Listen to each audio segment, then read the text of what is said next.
Hello, everybody. Scott Trainer. I am an alcoholic. I love the program of Alcoholics Anonymous, and I love the people. And I always start off and say it has not always been like that. I was sitting there reflecting how AA is, when at the end of my drinking, I was going a lot of places where I really didn't want to go, and I was doing a lot of things I really didn't want to do. And then I came into AA, and I was going a lot of places I really didn't want to go, doing a lot of things I didn't want to do, and hanging with me, and it's like, what's the alternative? I'd like to congratulate the people that took chips and the people that took the multiple years, and start off and tell the guys that raised their hands as new that you're never going to have a better sobriety date than the one you got, so you might as well keep it, okay? And you're never going to have the best story in AA, so you might as well keep that one too. I didn't hear that when I came to Alcoholics Anonymous over 53 years ago. Now, I do not have 53 years sober, because I'm one that thinks too highly of himself. I'll say it like that. I think I know things. And it was a process, I loved some of the sharing earlier too, and I was sitting there thinking that we're maladjusted to life, we're in full flight from reality and outright mental defectives. That's what the book says. My friend Wayne would say, and those are some of our finer quality traits, right? I didn't know any of these things when I first came to Alcoholics Anonymous. I grew up in Boston. I loved seeing the New England Patriots shirt that got up here. Yeah, I know. Woo. But hey, Tom won you guys a Super Bowl, didn't he? Yes, he did. And I'm very grateful to be here. Very grateful that I got the opportunity to even be sober right now. We talk about miracles in this room, and I think the miracle is not so much that we're sober, but if you think of some of the spots you put yourself in, and yet you're even alive to be here, to have the opportunity to try this thing. When I first got sentenced to Alcoholics Anonymous, it was through an arrest. I was a juvenile, and I went to the young people's group, and they were old. They were like 30. And they talked about losing cars and homes and going to jails, and I didn't even have a watch, all these things. And there's different customs around this country, and the custom back then was if you were new and raised your hand, the old-timers would interview you after the meeting, okay, just to make sure you even belonged. And that's what happened to me. I raised my hand, and they came up and interviewed me, and they said I was more the juvenile delinquent type, and that if I could learn to deal with my anger, I might be okay. And I love chapter 3 because it talks about the experimentation, the self-deception, okay, that I kept going out there defending my right to drink, even at that young age. The drinking age was 18. All the things that happened. We call it a vicious cycle. I was in and out of one hospital after another, one detox, one juvenile facility, getting strapped to beds, pumped full of lithium, thorazine, chloral hydrate, Haldol, getting diagnosed suicidal, homicidal, manic depressive. And what it was I was misdiagnosed. All my behaviors and stuff were common manifestations of alcoholism. I didn't know it at the time. They were trying to treat a medical condition with something they had no knowledge of, And, I was that selfish, self-centered kid to the core. And I love it because when I finally read the book and I took that prescription that's outlined in it, it was years later and it made a lot of sense to me. My first 10 years in Alcoholics Anonymous, I never read the book. I never worked the steps. Meeting makers make it. I don't know if you hear that around here, but that information was killing me. You had to have 90 days sober in order to share at a meeting. You couldn't even share. And so I never quite got that 90 days, And I remember I was about 16 years old, young people like some of you young people, and I was sitting in a meeting, and I had been in one jackpot after another, Skid Row, eating out of dumpsters and trash cans at 16. And I was paying a price. I was starting to pay a price, and I knew I was paying a price. And I decided to try something different, and that was get a sponsor, because you hear that. You got to get a sponsor, right? Someone you can relate to. I really didn't relate to anybody. And this guy, though, was taking a 4-year anniversary medallion. And how it worked back then is, let's say Chris is my sponsor. Chris would get up here and tell you all about me. And then to tell you the steps I took this year, my community involvement, right, the things I'm doing, the things I'm trying to become. And then I would get up and take the medallion and say a few words. And this guy, Fred, was taking a 4-year anniversary medallion. His sponsor got up, said all this wonderful stuff about him. And then he got up and he stood there at the podium and he says, you know, I was really nervous this morning when I woke up because I knew I was going to have to get up here in front of all you people. So I smoked a joint to take the edge off, right? And he got done and everybody clapped, and I got to tell you, I love what Fred had to say, right? So I went right up to Fred and asked him to be my sponsor, right? That was my first experience with sponsorship and Alcoholics Anonymous. Now, make no mistake here, Dr. Silkworth closes all those loopholes when he says that we can't take alcohol in any form, and that the only treatment we have to offer is complete abstinence. You know, that's a little social heroin, a little rock cocaine, whatever your trip is. That's really not sobriety. I didn't know that at the time. I mean, I remember going over to his house to start working the steps. He had the 12 and 12 out. He had a bowl of weed. He was rolling a joint. Lit it up, passed it to me. We never did work the steps. We never did read the book, right? Now, I got to tell you, what I came looking for, I came looking with. And what I mean by that is I was not looking for a 12-step solution to a soul sickness that I didn't think I had. I just had some bad luck, and if you just leave me alone, I'll be okay. Really, that's what I felt. It was just bad luck. And so through that experimentation, self-deception, I kept going out there trying it one more time. All the programs, I don't know what they have down here in Florida, you know, but up there they called it survival, where they'd shave your head, make you wear dunce caps, sit on the bench, clean dumpsters with toothbrushes. Scared straight programs where you go into the penitentiaries and these big tough convicts with tattoos all over their bodies, sort of like some of these guys here tonight, right? A little scary. Give me your shoes, I'm going to bend you over when I get you in here. They'd try to scare you so that you didn't act like that. The problem is you can't scare a real alcoholic, right? We're actors, okay? I could be more demanding, more gracious, whichever the case is, but I'm not getting that. And so there's a price happening in and out, you know, and it's that perception of reality. And my grand sponsor used to talk about taking a drink, and he was a nerd. And he was a nerd, okay? But he'd take a drink, and it's like, I really don't feel like I'm a nerd. I'm a nerd. I take a couple more drinks. It's like, shit, what was I thinking? I'm not a nerd. I'm pretty cool. You know, now I'm a nerd. I have a few more drinks, and it's like, screw you, you're a nerd, right? The whole perception of reality changes once I put alcohol in my body. You see, I didn't know that I was trying to overcome an obsession I had no control over. And that drink was going to demand another drink. That allergy of the body coupled with the obsession of the mind that differentiated me from other people. You know, I love it when we talk about rehabs and all the things that we can learn and stuff, because I was in them all. And I remember my friend Jim Buckley said, this was back in the 70s when we were really getting in touch with the inner child, okay, because you really had to find the inner child. And he says, you know that inner child, Scott? And I go, yeah. He goes, I'm thinking on doing it. He goes, well, do me a favor. If you ever find that inner child, kick the shit out of him, okay? Because he's going to get you loaded, right? And I'm looking at him like, it's like, wow, he's right, because I'm sensitive, right? I'm a sensitive alcoholic. I love it because the book does say that the alcoholic is sensitive, but it has a caveat to it because it says, and it takes some of us a long time to overcome this serious handicap, right? My sensitivity is not an asset, it's a handicap. I didn't know these things at the time. Got a girl pregnant. What you did back then is you got married, you moved down the street, you know, and got a job in the factory and called them shotgun weddings, and that's pretty much what happened. It lasted 2 weeks, and she's back home with her family, and I'm in the combat zone. Anybody ever been to Boston before? Yeah. Back in the day, they had what was called the combat zone, red light district. I'm in the zone, and we're rolling prostitutes. If you don't know what that is, it's robbing them.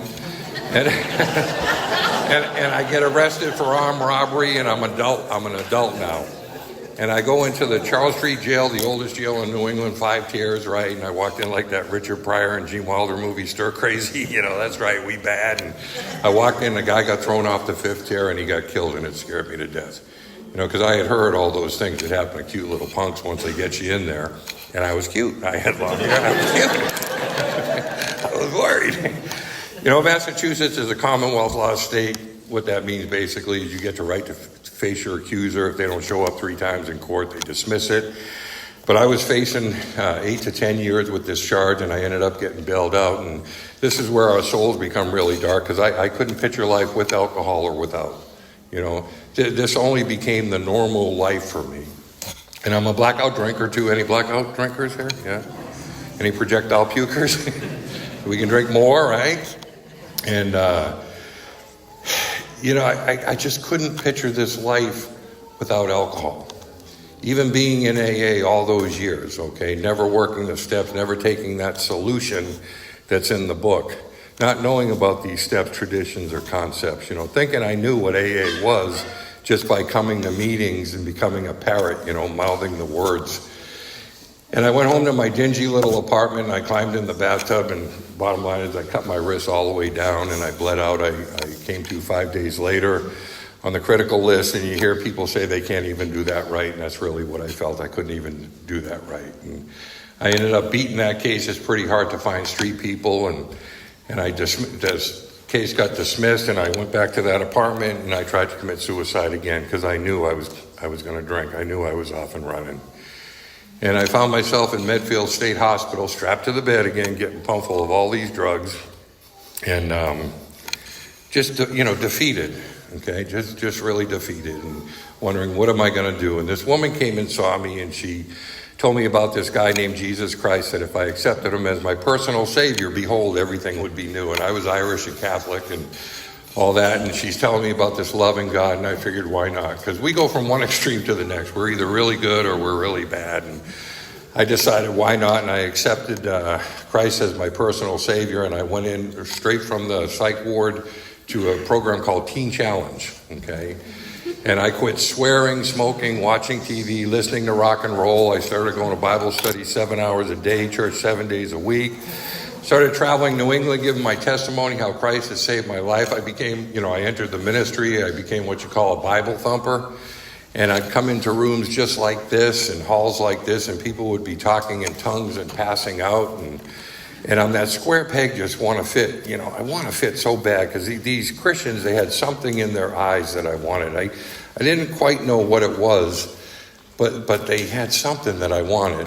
I liken it to some of these old timers that you see sitting here tonight. They got that shit-eating grin, right? You don't quite know what it is, but you want it.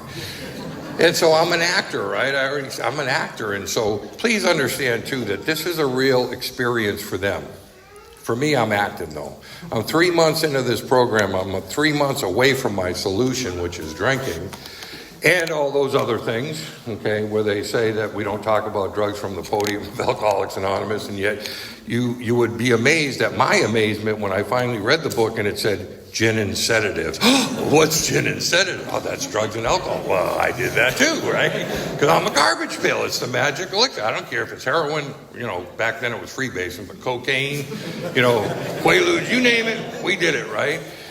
Dr. Paul used to say, second all, two and all, anything at all, right? you would take things and then you'd say, what'd you give me, right? And you'd wake up 3 days later leaning against a hot water tank and all burned on the side. That happened to me. There were 10 of them. They had me surrounded, right? Yeah, you make up some story. But I'm in this revival. I wanted to fit so bad with these people, right? See, I didn't really understand the way the big book was written from the doctor's opinion, approximately page 63. Deal with a couple things, and really only a couple things, and what they are conclusions of my mind, okay? That I'm alcoholic, my life's unmanageable. Unmanageability simply means not achieving one's purpose. I knew I wasn't achieving my purpose when I was doing all those things, right? I knew it. Accepting that to the innermost self. I used to have a real misconceptions on what a bottom was. Because you hear people say, you got to hit your bottom. You got to hit your bottom. What's a bottom? I would sit there and, did say I had to hit a bottom. And in my mind, I think, well, I didn't kill him. Or, well, this didn't happen. Or, well, that didn't happen. I didn't understand what, when you hear people joke that your bottom's when you decide to stop digging or you put the shovel down. That's all true. But this Dr. T-Bolt wrote this whole thing that what really happens to us is we surrender, okay? And in that moment of surrender, it's when our egos get deflated just enough, so that we can experience that psychic change. Our more religious members call it a spiritual experience, right? Where I don't want to live like this anymore. What do I got to do to change? I'm sick and tired of being sick and tired. What do I got to do to change, right? That's that surrender. That's that to the innermost self, that I'm alcoholic and my life's unmanageable. And then coming to believe that, it says that. It doesn't say in, okay? And I really want you to understand that. It doesn't say in. It says came to believe that. Because a lot of us come in here really harmed by some of the religions and ways we're brought up and everything, and the resentments that we carry towards this power. And we have that misconception of what that power is, okay? And it doesn't say you have to believe in it. You have to believe that. And looking at you, seeing you sober, seeing you work this day by day, I can believe that there's a God. I can believe in little children and things like that, yeah, there is a God. But the believing in was a little different for me. Because I thought on that second step, when it talked about restoring me to sanity, I honestly thought it was talking about the sanity of the world, right? When in actuality, it's talking about the insanity of the first drink. You see, when this mind convinces this mind that it's okay to get loaded again, knowing I just got out of jail, I just cracked up my car, I just got out of rehab, I just got a restraining order from my parents' house, whatever the moment is, whatever your moment is, and then our minds convince our minds to get loaded again, that's insane. The purpose of the steps and going through that up to the 10th step is by that time, by that 10th step, sanity will have returned. That's a form of sound judgment, not judgment condemnation we give each other, right? But the judgment that I'm not going to get loaded. No matter what, I'm not going to get loaded. See, I didn't know these things. But I did believe that there was a power. And I made the decision to turn my will and my life, which was nothing more but my thoughts and my actions, over to this power, right? What I had never done, though, was a fearless and thorough moral inventory of myself, let alone admit that stuff. I'm not going to admit this stuff to anybody. Men don't show feelings. We don't show emotions. If you do, you're weak. And if you're weak, people are going to take advantage of you. That's how I was raised. And yet, having those walls just like brought down in that moment, I woke up in this program understanding that I needed to get this stuff out. And I just knew. And I'm in a revival acting, trying to be a part of, but inside I'm still all dirty. I'm still dark and dirty, right? And so I decided what I'm going to do what they do. You ever hear that in AA? If you want what we have, do what we do. Well, these guys were talking in tongues and passing out. And so I decide I'm going to do what they do. So I'm at a revival and I get filled with the Spirit and I fall out. And, bam, I'm getting hurt. My back, my neck. It hurt. Because for me, I'm acting. See, for them, it's a real spiritual experience. But for me, I'm acting. And I'm a quick study, though. I'm not going to do that no more, right? I'm not going to do that no more. I call this my throne of judgment because the very next one, I start talking in tongues. Now, I'm making it up, okay? And Caleb starts interpreting what the Spirit's telling him that I'm saying, right? So I know he's full of crap, right? Because I'm full of crap, right? And this is all in my mind. And now this whole thing's full of crap. And so I woke up that morning with that moment of clarity that we get. My moment of clarity was, you're still full of crap, right? You're still playing a game. And I went to the director of the program because I knew the stuff that inside me was like gangrene. I knew it. And I knew if I didn't get it out, it was going to kill me. And I went to this director to get it out. And he said I didn't have to. That I had been forgiven through the power of Christ Jesus. Didn't I believe that? And I did believe that.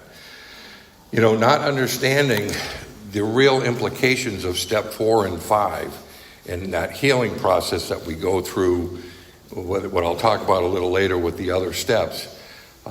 It's like that cup of coffee I was drinking is black, right? I drink coffee black. If you put it underneath the sink and drip cool water into it, and this meeting gets over, go look at that water, and it's still going to be dark and mucky and murky, okay?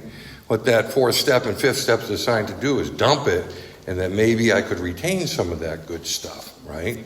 But what I'm trying to put this good stuff in me, and I'm just full of gangrene.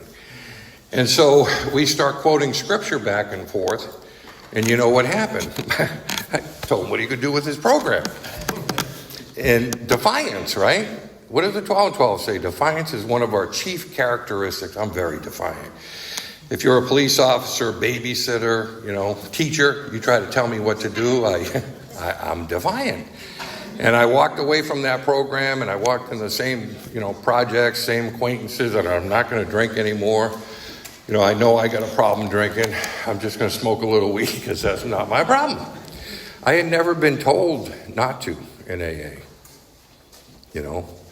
One of the things about one alcoholic talking to another, the person that's properly armed with the facts about themselves, they can easily win the confidence of another, right?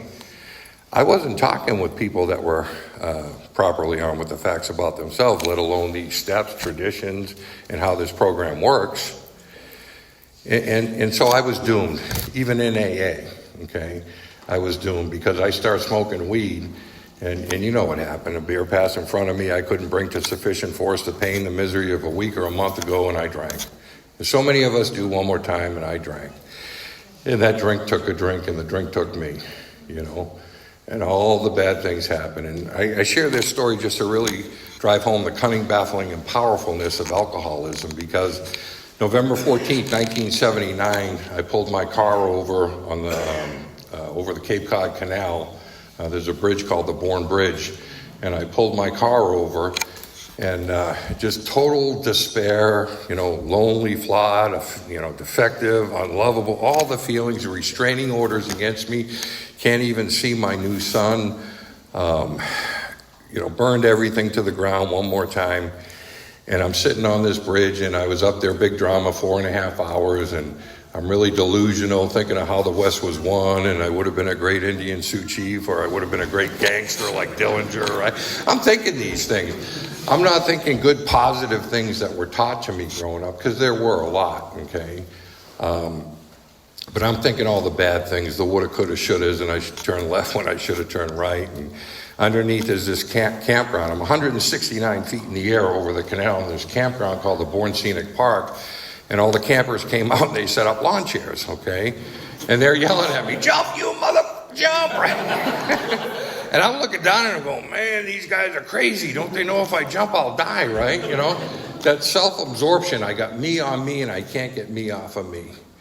They say that resentment is the number one offender. Not the number two, but the number one offender. Resentment, base word, Latin word, resentare, refeel, rethink, replay, and that's what I'm doing on this bridge. And all the possibilities and opportunities that I had squandered. And I had this moment of clarity, 4.5 hours into it, the sun's coming up and everything, and it's like, what? I really don't want to die. I really don't want to die. There's got to be something out here for me. There has to be. And this is where the cunning, baffling, and powerfulness of alcoholism came in, because I had another thought, and I had an honest thought. And the thought that jumped into my head was, you know what, Scotty, if you get down, you're going to look like a pussy to all these people that have waited all this time for you to jump. You got to jump. That's what my head told me. And so I turned and I jumped, okay? I don't remember hitting, okay? They say I died. Other whole long story there. I'll tell you two quick ones. Maybe 25 years ago, I was giving a talk in Middleborough, Massachusetts. My mom was still alive, brother's still alive, right? They're all dead now. Two of those brothers are dead, my mom and stuff, dad. But anyway, I was giving a talk, and I told that story about jumping the bridge, right? And the meeting got over, and this guy comes busting through the crowd. This was him, not me. He's like, "Oh, I owe you an amends. I owe you an amends." it? I looked at the guy. I said, dude, I don't even know you. He goes, no, you wouldn't. We were at the bar in Toby. He goes, and it came across the scanners that they had a jumper. So we rolled some weed, got some Jack Daniels. He goes, and that was me yelling at you to jump, right? He goes, and you did, okay? And he was a sober member of AA. You know, maybe 20 years ago, I was giving a talk out in Palm Desert with some good AA friends out there, and I told that story, and that meeting got over, and it was like a receiving line. This guy comes through with a suit and tie, real distinguished. He goes, I always wondered what happened to you. And I said, I'm sorry, sir, I don't know you. And he goes, no, you wouldn't. I was the captain of the state police barracks there in Buzzards Bay that called out all the rescue vehicles on you. And he goes, I was a practicing alcoholic at the time. I'm a sober member of AA now. So you got, 3 different people, 3 different walks of life, all sober members of Alcoholics Anonymous. And you hear people, say, is that odd or is that God, and coincidences about God and stuff. But I'm not done, okay, because I'm no quitter, right? Yeah, I'm no quitter. Can I get some water? And so I ended up joining the United States Army because what I need is discipline. An alcoholic that needs discipline. So I joined the Army, and my Army career lasted not even 6 months. They called me down for the count trainer. I was on the Benninghouse program of alcoholism, had 4 Article 15s, and by the end of it, I was strapped to the bed and getting pumped full of all those drugs, and they gave me a Chapter 5 honorable discharge, unfit for military life, okay? And I felt like such a failure, such a failure. It's like I can't even do that. And so I decided to go to California, the land of golden opportunity, Hollywood, Beverly Hills, right? I'm going to go out there. I'm going to be discovered. I'm going to be in the movies. I'm going to be in a rock and roll band. All the delusions of grandeur. And I got out to L.A. and I was out there 6 days, and I came out of a blackout. I was in L.A. County Jail. And you hear a saying real quick, and that's you come on vacation and you leave on probation. The only problem was they weren't letting me go. And before that whole ordeal was over between L.A., San Bernardino, and Riverside counties, I got 22-year sentencing in the state penitentiary in California, okay? I didn't hurt anybody, okay? But, there were 11 institutions in California at the time, and those of you that have been in the penitentiary know that prison's nothing but a human kennel that breeds violence, okay? And I let it breathe the violence in me. I became an absolute animal. I got tattoos all over my body. My attitude was, if you weren't white, you weren't right. I came from one of the most racial capitals of the country at the time, which was Boston. We had forced busing and Judge Sirica and stuff, and all these hates and prejudices that I was taught, I brought into the penitentiary, and all the things that you hear happen in there happen. And I became an absolute animal. That's the bottom line. And I made it up to this institution, and I got invited to a meeting of Alcoholics Anonymous, and I went, and it was from Southern California H&I, hospital and institution work. And I had been going to AA for almost 10 years at this time, okay? And they started the meeting, and they started with Chapter 5, how it works. I had never heard how it worked. That was a custom that was started in Southern California. And then they read more about alcoholism, Chapter 3, where it talks about that many of us will pursue this into the gates of insanity or death. I'd never heard that, and I'm thinking, that's me. Where are they getting this stuff? This guy got up, and his name was Eddie Miracle, and I'm a little cynical AA guy, and I'm thinking, oh, that's a cute AA name, right, Eddie Miracle. That was his real name. Eddie Miracle. And he said, if you're new, you've come home, you need never be alone again. He said, you're like the prodigal son who had to venture out there, and now you're home. He started talking that this is a disease of perception, or a glass is being half empty or half full. He started saying things like, we're all children of God. For me, to love you for your color, you not for your color. That there's no room for hypocrites in the program of Alcoholics Anonymous. Either we're all God's kids or none of us are. And I'm simply telling you that he was talking spiritual truths, okay? And he talked a lot about his sponsor, which was Chuck Chamberlain. And I believe luck and chance was passing me by, and I reached up and I grabbed onto it. And they ended that with a vision for you, which is talking about our book being meant to be suggestive only, that we realize we know only a little. And and then it goes on. I'm not going to recite it for you. You know, and I jumped in AA like my life depended on it, because it did. And that guy, Eddie Miracle, became my sponsor. Chuck Chamberlain was my grand sponsor. And I worked all 12 steps, okay? And I went back to school, and because I had quit school in my senior year of high school. And I quit, and I went back and got my GED, and I got 4 years of college behind me, and I worked all 12 steps, read that book. I went through a couple governors, and the laws all changed. I was an old convict under the SP laws, and then they started these 1 for 1 and 2/3 and all this other stuff, and I was programming. I didn't affiliate. You know, I became a gentleman, a gentleman, and I stopped all that stuff, okay? Because I believe all those hates and prejudices were taught to me. You know, I have 9 grandchildren, and my youngest I can take and throw up in the air, and she has the complete faith, hope, trust, love in the world. I'm going to catch her. I'm not going to drop her on her head. You know, when I really think about that, each and every one of us had that faith, hope, love, and trust. And then I grew up in this world of gimme, gimme, gimme, take, first come, first serve. Early bird gets the worm. If I don't do it, someone else got it. I got to get mine, right? All these things that were taught. And in AA, you hear people say, we got to learn these new things. And for me, and this is just me, it's been a process of unlearning also. I had to unlearn all that crap that I was taught, okay?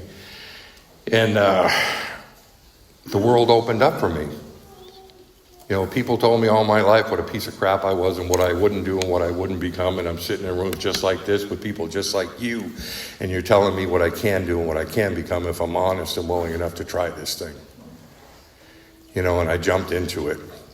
A long story, just a long story. I'm doing the deal, and I went for this underwater diving program, and we only tell about 3% of our stories, but I broke my neck twice through drinking and fighting, and I got washed out of this program because of my broken neck. I wouldn't survive the depths of the underwater diving.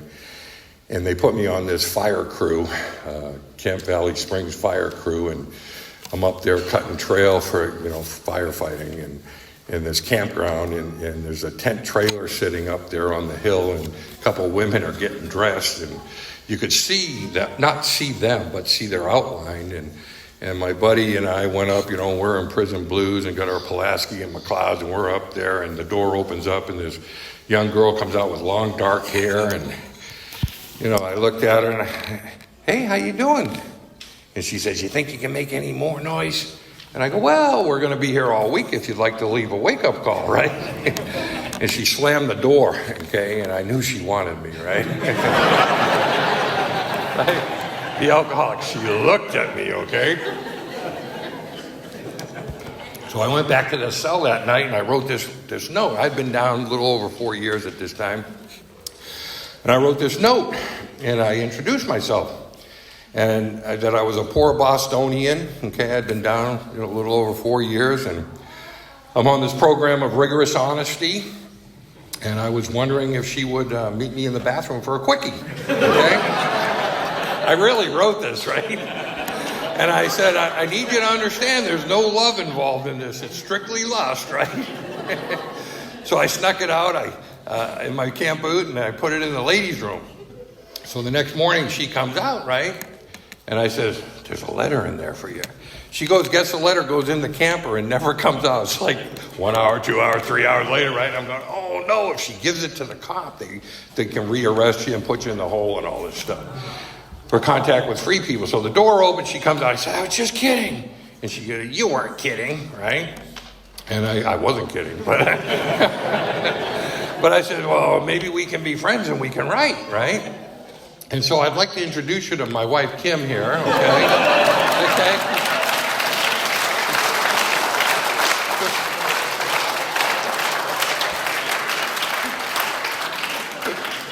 Who just celebrated 40 years sober, right?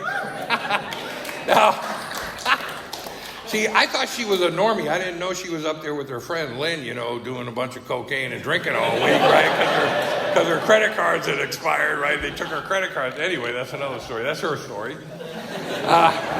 So we became friends and started writing. That's the bottom line. I had gotten divorced from my first wife when I was in there, and I paroled, okay? And I was told that if I wanted to make this program, I owed myself a meeting. I didn't owe myself a weekend with her, and I needed to go to a meeting. So that day I got out, she said, "What do you want to do?" And I said, "I wanted to go to a meeting." And I went to the Rafters in Newhall, California, and they were all H&I people. She was amazed at how many people knew me, because this is a 3 legacy group, where they believed in the service, the recovery, the unity, okay, sponsorship, the whole package, okay, and they walked what they talked and talked what they walked, and they brought meetings into penitentiaries and hospitals and stuff where people couldn't get out and get it. And I walked in and everybody knew me because I had been in for years, and I had seen these people in rotation month after month after month, okay? And that's how I started my walk in Alcoholics Anonymous, and all the dreams came true. The fair financial, economic, and security would lead, a new freedom and a new happiness, all that stuff. And we started having children and started my own business. I joined a rock and roll band I always wanted to join. I became a lead singer of a couple different bands, and the money, property, prestige, all the stuff started happening. And I worked all 12 steps in order, My friend Ted Summers at the time, he said, the elevator to sobriety is broke. You must use the steps, and they're in line for a reason. Well, I'm here to tell you can give them back in order too, okay? Because having had that spiritual experience, or awakening, if you please, as the result of the steps, we try to carry this message. What is this message? Basically it's a message of hope. It's the promise of the freedom of the bondage itself, right? These little things that we learn in AA, and I'm not carrying that message anymore. My sponsor, Eddie, died, and I didn't get another sponsor because I know AA, okay? And I gave that 12-step away. And at the time, I got more money that you could shake a stick at, 13 cars, houses on coast to coast, flying between LA and Boston 4 or 5 times a month, getting picked up by limousine, chauffeur wherever I wanted. I mean, this program really worked, right? Yeah, it took 20 cents an hour, and now it's like, ooh. And, I gave that 11th step away. I moved Kim and a couple of the kids back to the Cape, and I'm out there in LA living that lifestyle and stuff, a legend in my own mind, and I'm what they call a circuit speaker, okay, traveling all over, speaking, telling you what you can become, and, reading my own press clippings, and I gave that 11th step away. I'm just checking in with God, okay? Continue to take personal inventory when we're wrong, promptly admit it. I owe Kyle an amends. I go to college, say, Kyle, I owe you an amends. He'd say, thanks, Scott. He'd walk away, and I'd say, yeah, I owe you one. I'm not going to give you one. Right? Right? The mental masturbation, okay? We become as sick as our secrets in AA, and I started having a lot of secrets in AA, okay? And I'm acting and doing things that I shouldn't be doing, and I'm just killing my spirit, okay? I'm just killing my spirit. But see, I'm getting up here, and I'm professing a belief in a system and a God that absolutely gives us everything, brings us back from the gates of insanity and death, and walking out the door and doing something totally different. I heard step 6 mentioned earlier, and the 12 steps says that this is a set of principles that are spiritual in nature, that if I practice them as a way of life, it's going to expel the obsession and leave me, the sufferer, usefully and happily whole. I'm not usefully and happily whole anymore. Step 6 and 7, the 2 of the least understood steps in the whole program. We're 2 short paragraphs and we breeze right through it, not understanding that this is a lifetime thing. When step 6 and the 12 and 12 connecting the dots, when it says that this is the step that separates the men from the boys, the men being the perfect objective, which is of God, and then my objective, I'm backing up my objective. The book talks about, I loved it when our 10-minute speaker, and you did a great job too, where he talked about he was looking forward to the rest of the steps. Not me, right? I didn't look forward to that. Oh, no. Our book said none of us like the leveling of our pride, the confession of the shortcomings that this process requires for its successful consummation, right? This group the name of it is the 4th dimension of existence, right? We get rocketed into that 4th dimension. Well, you better be in the ship when that rocket takes off, okay? Because if you're on it and it takes off, you're going to get blown off. And that's what happened to me. I backed myself right up to that third step where it uses the word continue. The rest of my program depends upon how earnestly I do this and continue it. And my thoughts and my actions were not God-centered. You know, my friend Lou Adler said to me, Scotty, it's pretty hard for one God to recognize another God. And I drank, you know. After double-digit sobriety, and I turned my back on AA, Kim, my kids, businesses, everything. And in short order, I lost everything. Going through a bitter divorce with Kim, restraining orders on me, doing all those outside issues that aren't outside issues, slamming dope again, drinking, can't stop drinking, want to stop drinking. I know what it's like to want to stop drinking and you can't stop drinking. You know, and sometimes and I'll say it here, but what the end of my drinking was like is if you can picture yourself in San Quentin in the gas chamber, okay, and they're about to drop that pellet, and it starts getting the smoke, and you take a deep breath because you know to the depths of your soul that if you take a breath, you're going to die. And yet you equally know that if you never take another breath again, you're going to die. Either way, you're screwed. We call that blotting things out to the bitter end. And that's what I did. And on Christmas night, 1996, I took a .25 automatic and shot myself in the head. Okay, I just wanted it to stop. You know, I love it in Bill's story because he said one who had thought so highly of himself. I just wanted it to stop. And I came to, again, on full life support systems, and I joke sometimes that this is where my story gets a little weird, okay? Because the state of California stepped in, they charged me with ex-felon with a gun, okay? So they did, okay? And before that whole ordeal was over, I was remanded back into custody. They were striking me out, giving me 25 to life, okay? This is 29 years ago. 29 years ago. And I had a thought. And my thought was, I want to be sober now, right? We get spiritual real quick when we're in those places. I want to be so, I'll get a sponsor now. I'll work the steps now, right? I'm no different.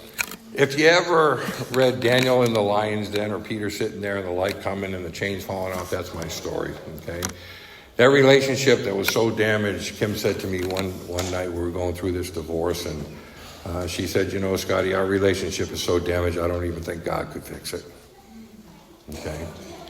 Now, me, with my brain, I looked at her and said, well, that just shows how little faith you really have. I didn't believe that, but that was a good comeback, and I walked away, and it left her like looking at me, right? So she started a letter campaign. People all over the country wrote letters to this judge, and I started AA back in the penitentiary and working with the steps and helping other people through the steps and stuff. And on October 7th, 1997, this judge pulled me out of state prison, and he stood me in front of him, you know, and he had papers, and he says, I don't understand this. You seem to have helped a lot of people. How could you do this to yourself? He didn't understand the disease of alcoholism. How we're such good con artists, and how, you know, please give me another chance. And we convince our wives, our husbands, our kids, our bosses, our parents, whatever. I'm going to change. I'm going to do good. And they usually give us another chance, and then we tear the house down. And that's what had happened to me. But for some reason, I like to think God touched him, and he struck 2 of my strikes, and he released me the next day with a 5-year tail. And I jumped back into AA like my very life depended on it, okay? Now, with the thought that I would work things out with my wife or I would gain anything back, I just didn't want to drink anymore, okay? I wanted to get the passion back for that primary purpose of staying sober and helping another alcoholic to achieve sobriety, you know? I came to realizations in this program and really searched the book on why I drank again. You know, we know the main purpose is to show us precisely how to recover from a seemingly hopeless state of mind and body. That's the 12 steps. The main object is to enable us to find the power that's going to solve our problems. That's God. The main thing is that we believe this power, right? Those are the three main topics there. And in that third one, the main thing is that we believe in this power. I missed the second part. It's in working with others. It says, and live along spiritual lines, right? These spiritual principles. And I realized I knew the purpose, and I knew the object, and I believed in the power, but I wasn't living along spiritual lines. It's that little boy whistling in the dark, you know. The guy coming out of the tornado cellar, you know, isn't everything grand? Just fooling myself. That's what I was doing.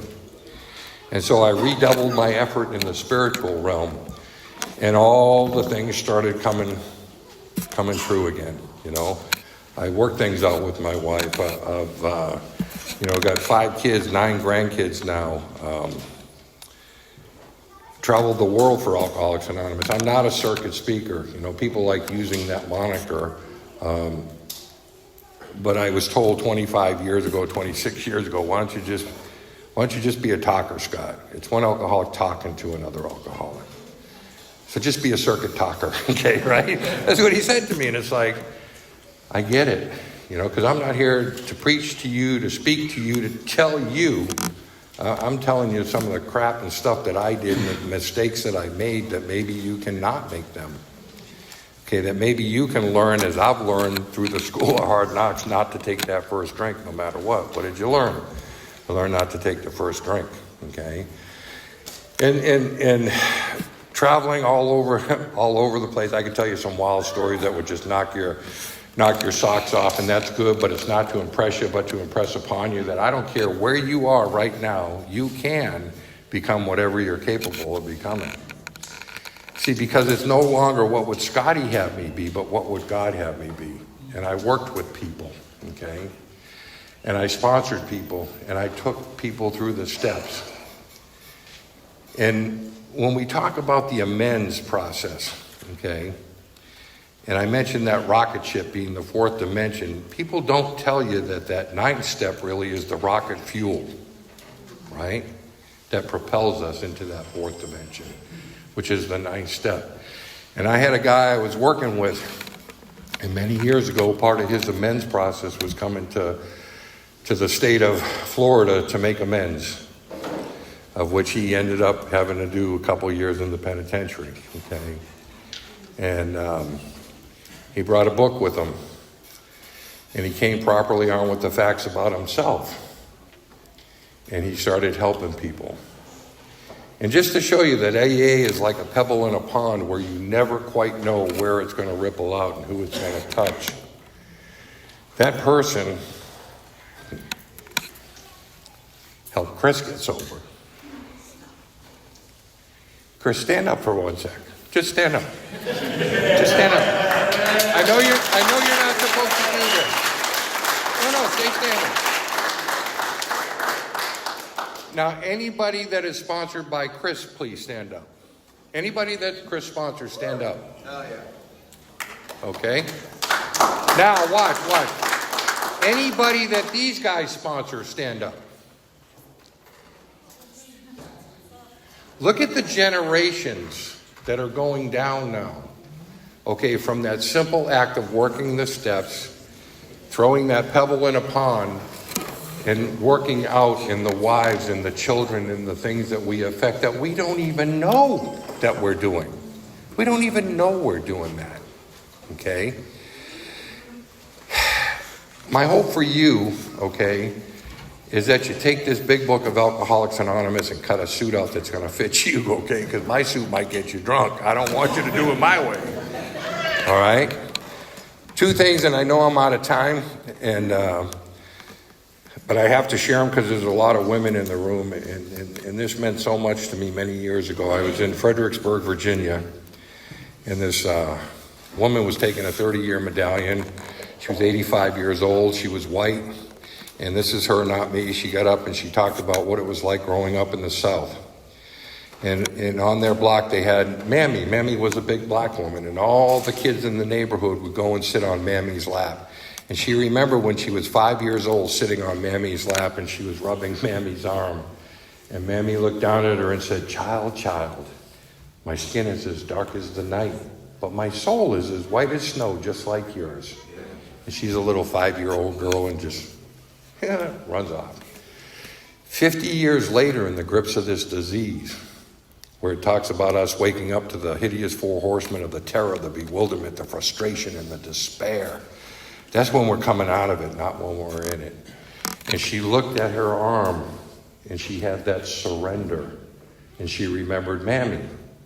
And she said, my God, my skin is as white as the snow, but my soul is as dark as the night. Help me, Father. And he did. She was taking a 30-year medallion. God does not make too hard of terms on us. It says that in our book, that deep down in every one of us is that fundamental idea of God, may be obscured by calamity, pomp, the worship of other things, but it's here and it's only here that he may be found. It was so with us. And that's what it was with me. I got so many stories I could tell you.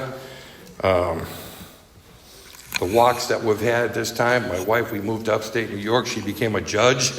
And people asked me how I felt about her being a judge. I said, well, she's pretty good at it. She's been judging me for 30 years, right? I do got to be honest, though, and that black road sure did help our sex life, but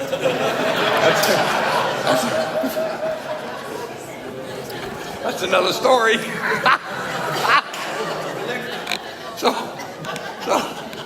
So many beautiful things that have happened, and children getting sick and deaths and you name it. It's life. It rains on the just as well as the unjust. Good things happen to bad people. Bad things happen to good people. This is life.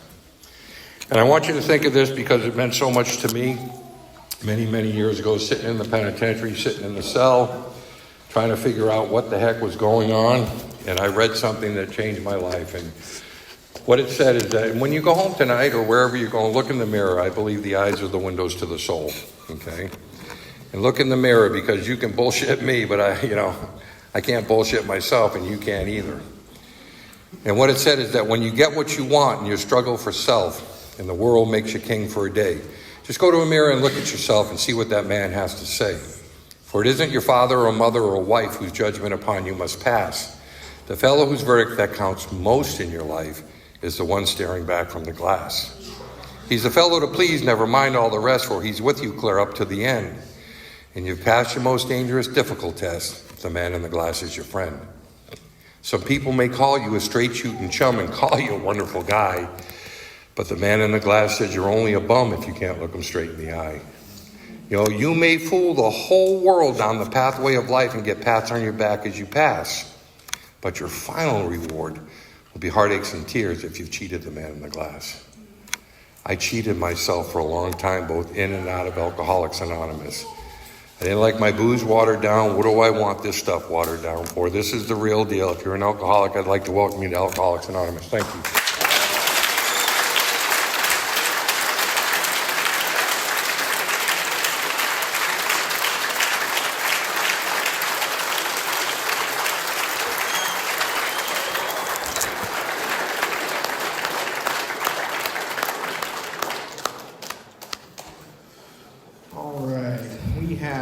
The basket in accordance with the 7th tradition. Also, a second basket went around for the ASL donations. You can pick up meeting sheets at the podium after the meeting, and let's give tonight's speakers another round of applause.